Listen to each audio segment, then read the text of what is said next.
జగ్గారెడ్డి తీవ్ర విమర్శలు చేశారు. ఇప్పుడు బీజేపీ ఎంపీ లక్ష్మణ్ వయసు 69 ఏళ్లు. దేశానికి స్వాతంత్రం వచ్చి 78 ఏళ్లు. అప్పటికి లక్ష్మణ్ ఇంకా పుట్టలేదు. అలాంటి లక్ష్మణ్ రాహుల్ కుటుంబంపై మాట్లాడడం కరెక్ట్ కాదని జగ్గారెడ్డి హితో పలికారు.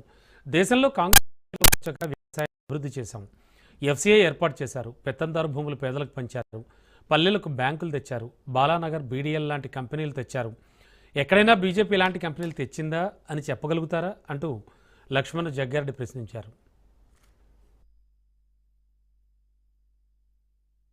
మన లక్ష్మణ్ గారి వయసు 69 సంవత్సరాలు. ఈ దేశానికి స్వాతంత్రం వచ్చి 78 సంవత్సరాలు. అంటే 47లో అప్పటికి లక్ష్మణ్ రాజ్యసభ ఎంపీ గారు అప్పటికి ఇంకా పుట్టలేడు. రాహుల్ గాంధీ గారి మీద వారు ఒక కామెంట్ చేయడం జరిగింది.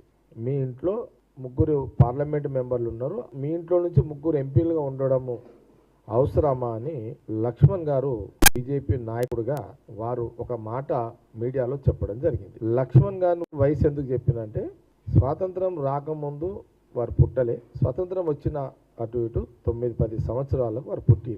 రాహుల్ గాంధీ గారు వాళ్ళ ఇంట్లో 3 ఎంపీలు అంటే, అందుకే నేను డాక్టర్ లక్ష్మణ్ గారు చరిత్ర ఎవరు కాదనలేము, చరిత్రగానే ఉంటుంది, తరాలు గడిచిన చరిత్ర ఎప్పటికీ ఉంటుంది. ఇది చరిత్ర ఇది కాదు అని డాక్టర్ లక్ష్మణ్ గారన్నా బీజేపీ నాయకులన్నా దేశ ప్రజలు దాన్ని ఒప్పుకోరు. డాక్టర్ లక్ష్మణ్ గారికి మీరు పుట్టక ముందు స్వాతంత్రం వచ్చింది.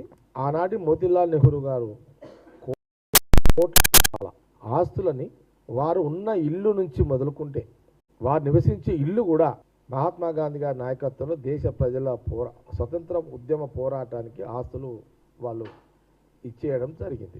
ఈ చరిత్రని డాక్టర్ లక్ష్మణ్ గారు కాంగ్రెస్ పార్టీ ద్వారా ఇది కాదు అని చెప్పి డాక్టర్ లక్ష్మణ్ గారు ఏదన్నా చర్చకు దీనికి ముందుకు రాగలుగుతారా? లక్ష్మణ్ గారికి బీజేపీ రాజ్యసభ ఎంపీ గారికి తెలియజేస్తున్నారు.